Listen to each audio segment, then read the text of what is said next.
Hi there, I'm Brittany, and welcome to the Speak English with Brittany. In this video, I'm going to show you exactly how to begin speaking confidently in part 1 of the IELTS speaking test. We'll cover how to introduce yourself, how to talk about your work or studies, and how to describe your home and your hometown, all in a simple and natural way. By the end, you'll feel much more prepared and never get stuck for words again. Let's get started. I'm Brittany from Brittany Speaking Academy and this YouTube channel, English Speaking Success. Now, I know a lot of students feel super nervous at the start of the IELTS speaking test. And honestly, that's completely normal. Some students feel so nervous that their minds just go blank. They freeze up and can't say anything at all. In English, we have a fun little expression for this. Has the cat got your tongue? It means you suddenly can't speak because you're shy or stuck. But don't worry. I'm here to help you avoid that situation by walking you through exactly what happens in those first few minutes of the speaking test and giving you some easy, ready-to-use phrases that will help you stay calm and speak with confidence. So picture this: you arrive at the test center. You leave your phone outside and you're asked to sit and wait near the exam room. You're sitting there, probably feeling a little hot, a bit nervous, your heart's beating a bit faster.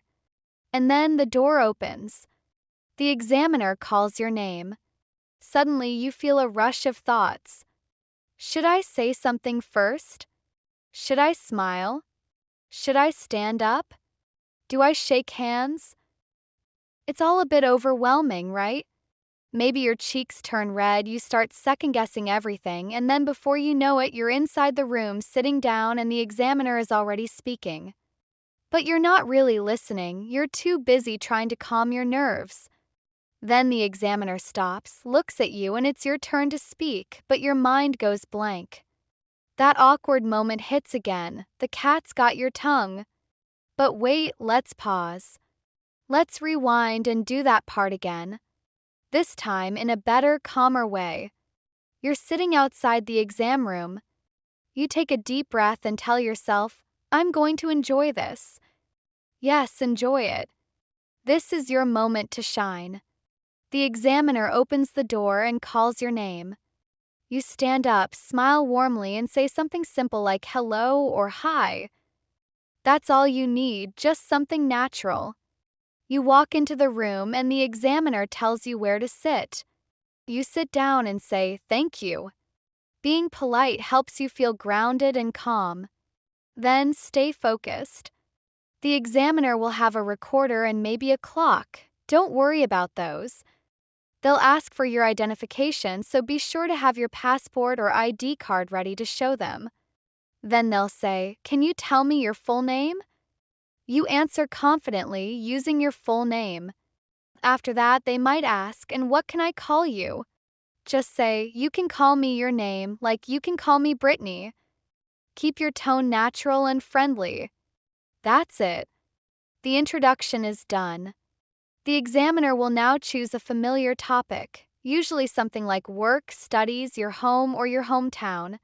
It's just a warm-up, so don't stress. For example, if they ask, do you work or study? You can respond naturally with something like, I'm a student. I study computer science at university. Or, I work as a nurse at a local hospital. Try to use contractions like I'm instead of I am. It sounds more fluent. And if you can, add a little more detail, where you work or study, how long you've been doing it, or what you enjoy about it. The goal here is to be clear, calm, and conversational. Okay, let's look at this in a more positive way. Let's make it better. So you sit outside the exam room, the interview room, right? You breathe and you say to yourself, I'm going to enjoy this. I'm going to enjoy this. And you wait, the examiner will open the door and will call you, and you stand and smile, and you can just say hi or hello or even nice to meet you, short and simple, right? And then the examiner will invite you into the room, tell you where to sit, and you sit down and maybe say thank you. Always nice to be polite, right? And then just stay focused. Take a deep breath and stay focused on the examiner. They will have a clock, probably, and a recording device. They're going to record the interview and then they're going to ask you for your ID. So make sure you have your ID, whether it's identity card or a passport. Have that ready, okay? And then they will ask for your full name. You give it and they might say, "And what can I call you?" And just say, "You can call me. You can call me Brittany." Don't say Brittany, I'm Brittany. Use your name, right? And then that's it. And then the examiner is going to choose a topic, probably either work, study, your home, or your hometown, and just ask 1 or 2 questions, and this is just the warm-up. Okay, let's have a look at what some of those questions might be. So you might be asked, do you work or study? And here you can just be direct and say which it is work. Or study what you do, maybe where and possibly how long. Okay, so you might say, well, I'm a nurse. I work as a question mark. I'm a teacher. Just notice that I'm a teacher. I work as a. Can you say that I work as a? I work as a nurse. Great. Then the place you could say I work in a question mark not far from where I live. I work in a school not far from where I live. I work in a hospital not far from where I live. You could also say I work in one of the main question mark in my hometown. I work in one of the main schools in my hometown. I work in one of the main hospitals in my hometown. Notice the S schools hospitals because it's one of their main hospitals. Finally, you could mention how long I've been doing this for question mark. I've been doing this for 2 years. I've been doing this. Can you say I've been doing this? For 2 years. I've been doing this for 2 years or for a number of years or for 2 years or so. 2 years or so means more or less 2 years. Great. So putting that all together, you might say I'm a nurse. I work in one of the main hospitals in my hometown. I've been doing this job for 5 years or so. Great. Now a tip is to keep your answers short, right? Maybe 1 to 3 sentences. But here's the really important thing: when you're practicing, give a different answer each time. Don't memorize the same answer. Try different combinations of these phrases and each time give a different answer. Why? 'Cause that builds your flexibility, and with flexibility comes confidence. Trust me. Okay, now that's if you work. What if you study? So now, if you study, of course, you'll get the same question. Do you work or study again? You can say what you study, obviously, maybe where and how long you will study or you have studied. For example, you could say, I'm a student at question mark and I study question mark. I'm a student at university and I study French, or I study question mark. Question mark, I study Spanish at London University. Maybe give the name there, right? You may also say, if it's university, I'm in my first year, I'm in my second year, I'm in my final year. Okay, and talking about how long into the future, you may say I will graduate in summer this year. I will graduate in 2 years' time. I will graduate next year. You can say I will or I'll graduate next year. Notice the phrasing, right? You can say I'll graduate next year. Kind of a short pause in the middle just to help your fluency. I'll graduate in summer next year. Sometimes we also say I hope to graduate next year because it's a hope rather than something certain. I hope to graduate in 2 years' time. So putting it all together, you might say something like, I'm a student. Actually, I study French at Oxford University. I'm in my first year there, so yes, it's quite exciting. Okay, notice each time as I practice, I'm giving a slightly different answer, building my flexibility. Now this video is helping you to prepare for IELTS speaking, but if you want help with other sections of the IELTS test, such as reading, writing, and listening, then you should download the mobile app called IELTS with the handle Education, who are one of the 3 trusted partners of IELTS. There's lots of information and resources in the app to help you get ready for all of IELTS. One of the most exciting is the brand new vodcast they have. It's called IELTS Prepare and it's available now. There are 10 episodes covering all 4 sections of the test evaluation, what to do on test day, and much, much more. I've just watched episode 8, which is on IELTS speaking, and it is awesome. It's clear guidance, practical steps by the IELTS experts, and it's just delivered in a warm, approachable, and friendly way. And it's practical. For example, they answer questions like, what happens if the examiner interrupts me? What should I do if I'm given a topic I know nothing about? They cannot change the topic, but what they can do is they can touch on the topic but relate something else to it. So, for example, you may say, well, you've asked me about a book I've read that I would like to read again, but if I talk about this, I won't be able to continue my test because the reasons for this are very distressing.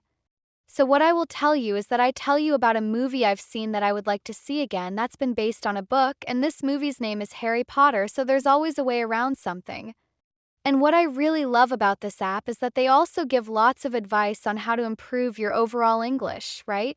Not well as exam tips, and that, if you know me, is very close to my heart, right? So the vodcast IELTS Prepare. You can watch and listen. You can follow at your own pace on the way to work or school. Go and download it now. Look for the app IELTS and find all episodes of this IELTS video podcast. Great, right now let's get back to our questions for part 1. Now, if you're asked about where you live, the question could be, do you live in a house or a flat? So here again, short answers to the point you probably say, well, which say probably where it is. You could mention the size and maybe who you live with. So you might say, I live in a house in the center of town. I live in a flat on the outskirts of town. I live in a house in the countryside. Now, if you're a high-level speaker in 7 or 8, you might say quickly, I live in a house in the center of town, but a high-level speaker may also say, I live in a house in the center of town. And can you see how the phrasing and pausing can help your fluency so you break the sentence down? I live in a house, pause in the center of town, so that can really help your fluency. I live in a flat on the outskirts of town. I live in a house in the countryside. Okay, so remember that to help you, you could talk about the size or the feeling. You could say it's quite a question mark place. It's quite a big place. Cozy, meaning small but comfortable. Spacious, meaning lots of space. Comfortable, nice word. You can say comfortable or comfortable, comfortable, comfortable, comfortable. It's quite a comfortable place. Or you may say something negative. You could say, well, to be honest, it's rather small. Again, notice the phrasing, to be honest, it's rather small. It's rather cramped, cramped meaning not enough space. It's rather dingy, dingy meaning small, dark, yeah, not enough light, not very nice to be honest. It's rather dingy. And you may go on to talk about the people you live with. So you could say, well, I live there with my question mark. I live there with my husband, wife, spouse, parents, or you might just say, I live there on my own.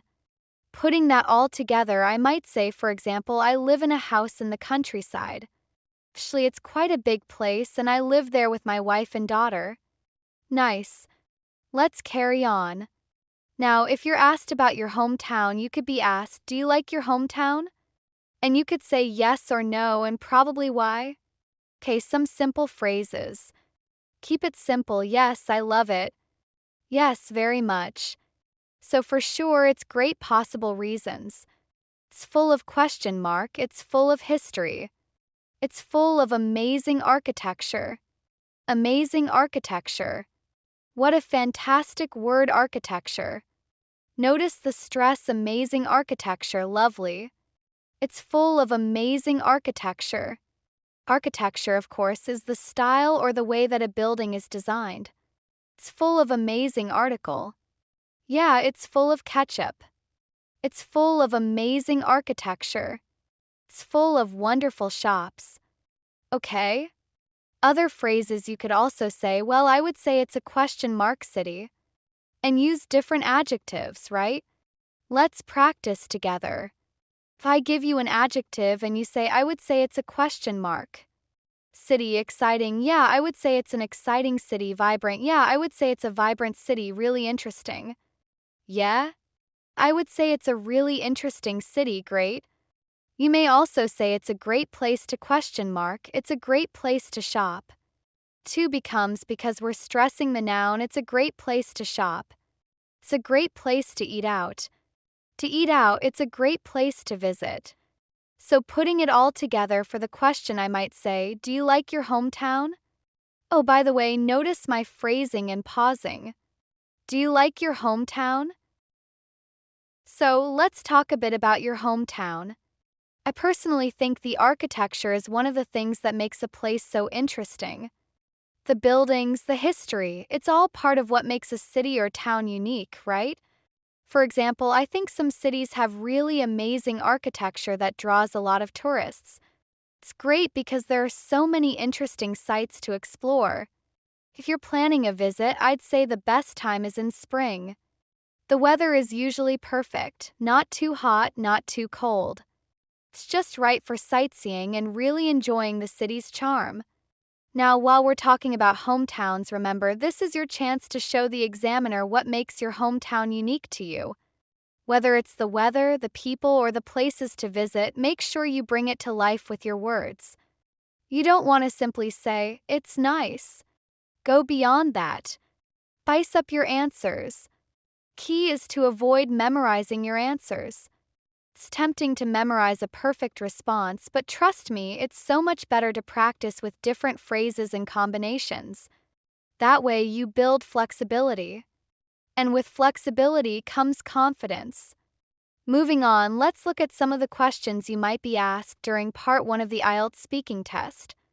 This is the part where the examiner asks about your personal life, like your work, your studies, and your hometown.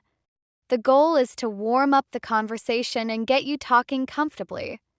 You'll usually answer 1 or 2 questions about your work, your study, home, or hometown.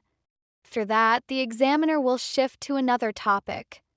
You'll have a few minutes to talk about each topic, so don't feel rushed. If you want more help preparing for these types of questions, be sure to check out the video on how to introduce yourself fluently. It's packed with tips and useful ideas to get you speaking with confidence. And before we finish, let me share a few extra general tips that can make a big difference. First, when you're answering questions in part 1, try to develop your answers just a little. This doesn't mean you have to give a long story, but expanding a bit will show your ability to speak naturally and give the examiner a better sense of your fluency. Keep it short and sweet, but also detailed enough to sound interesting. And, of course, don't forget to smile. Sounds simple, but smiling really helps relax you and makes the conversation feel more natural. Second, always make sure to speak clearly. If the examiner can't understand you, they can't evaluate your speaking skills properly. So when you're practicing at home, I recommend speaking loudly enough for yourself to hear. This will help you get used to speaking at a clear, confident volume. Third, and very important, speak at a natural pace. Don't rush your words, take your time to answer. Sometimes when you're practicing, it's helpful to speak really slowly. I know that sounds odd, but when you slow down, you can focus on getting your pronunciation, phrasing, and pausing just right. Once you feel comfortable with that, you can gradually speak more quickly while maintaining control of your speech. It's all about finding that balance between speed and clarity. Remember, the IELTS speaking test is all about showing how well you can communicate. So the more you practice these tips, the more confident and relaxed you'll feel when it's time for your test. I hope these tips help you feel more prepared and ready to take on the IELTS speaking test. If you want to see more tips like these, make sure to subscribe to the channel. I'll be sharing lots more helpful videos just like this one. Good luck with your preparation, and I can't wait to see you in the next video. You've got this. So, just a quick reminder before we finish, if you'd like to practice the phrases and tips we talked about today, I've got something really helpful for you. There's a free PDF that goes along with this video, and you'll find the link right below in the description. Just click on it, download it, and you can use it to review everything we've covered. You might even want to watch the video again while reading the PDF so you can practice your pronunciation and build your confidence a little more each time. But honestly, what I'm really excited for you to check out is the amazing resource I mentioned earlier, the IELTS Prepare Vodcast. If you're serious about improving your IELTS skills, this is something you don't want to miss. It's a video podcast, which means you can watch it and listen at the same time, and it's been Created Education, one of the official IELTS partners. That means you're getting expert advice straight from the people who know the test inside and out. And the best part? It's completely free. You can access it through the mobile app called IELTS. Again, the link is down below in the description. Just download the app and you'll find all of the vodcast episodes right there. They're also available on YouTube and Spotify if that's more convenient for you. But if you want to have everything in one place and watch them all in order, the app is definitely the way to go. You can listen on the way to work, school, or even while you're making a cup of tea. Fits into your day really easily, and it's such a great way to learn. I've seen a lot of English learning resources out there, but this one really stands out. It's clear, it's practical, and it's presented in a friendly and supportive way.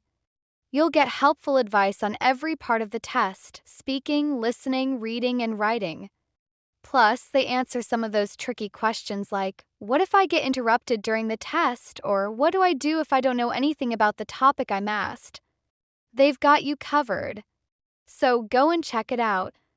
I think you're really going to enjoy it. Actually, no, I know you're going to enjoy it.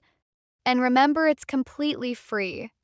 You have absolutely nothing to lose and everything to gain. If you've got your IELTS test coming up soon, I just want to say I'm wishing you all the very best. You've got this. Keep practicing, stay positive, and believe in yourself. And if you found this video helpful, don't forget to hit that subscribe button so you don't miss any future lessons. Thank you so much for spending this time with me today. Take care, my friend. Keep learning, and I'll see you in the next video. Bye.